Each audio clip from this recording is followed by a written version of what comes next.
فبدأنا بسرد الأبيات باب هاءة التأنيث التي جمع فيها إمامنا الجزري هذه الكلمات، ووصل بنا الحديث إلى البيت 97 الذي يقول فيه إمامنا الجزري رحمه الله: وامرأة يوسف عمران القصص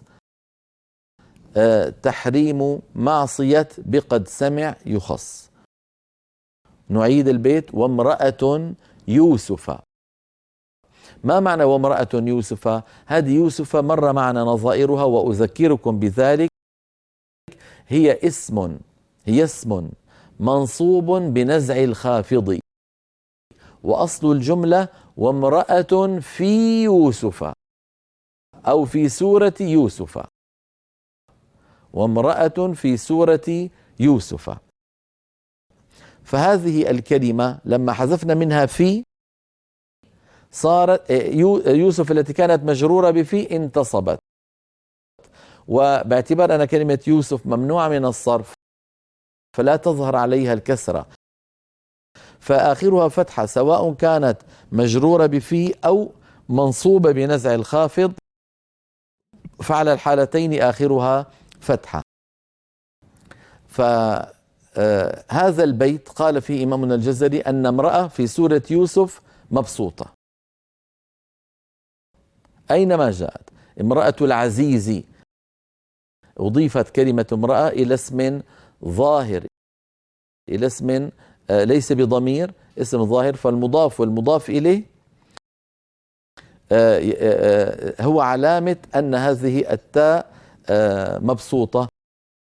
وأسلفت ذلك في الحلقة الماضية، قلت إن سئلنا عن كلمة هل هي مبسوطة أم لا فإننا ننظر إليها هل هي مضافة إلى اسم ظاهر، فإن كانت مضافة إلى اسم ظاهر نبحث في الأبيات، قد نجدها فتكون مبسوطة وقد لا نجدها فتكون مربوطة.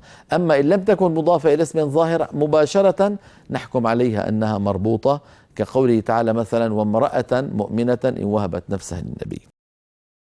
أما سورة يوسف فنرى على اللوحة التعليمية التي معنا في حلقة اليوم سورة يوسف. جاءت امرأة في سورة يوسف في موضعين، وذلك في الآية 30 والآية 51. في الآية 30 قوله تعالى: وقال نسوة في المدينة امرأة العزيز. وفي الآية 51 قوله تعالى: قالت امرأة العزيز. هذه الكلمة امرأة لو اضطررنا أو سئلنا كيف نقف عليها اضطرارا أو اختبارا نقف عليها امرأة بتاء مبسوطة هكذا. إذن جاءت كلمة امرأة في سورة يوسف في موضعين كلاهما تاؤه مبسوطة.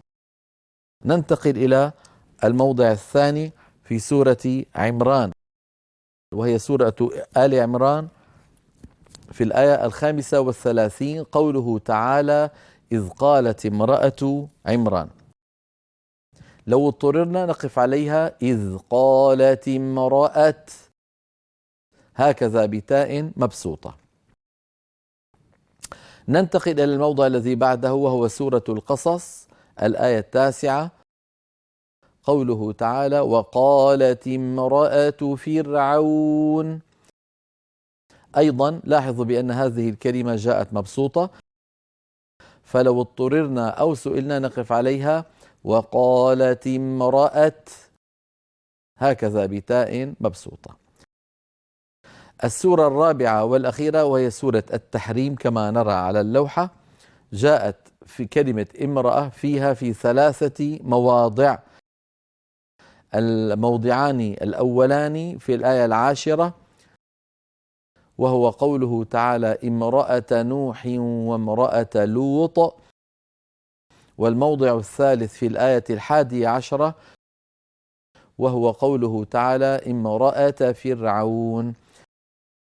وهذه المواضع الثلاث في سورة التحريم تاؤها مبسوطة، فلو سئلنا أو اضطررنا نقف عليها امرأة.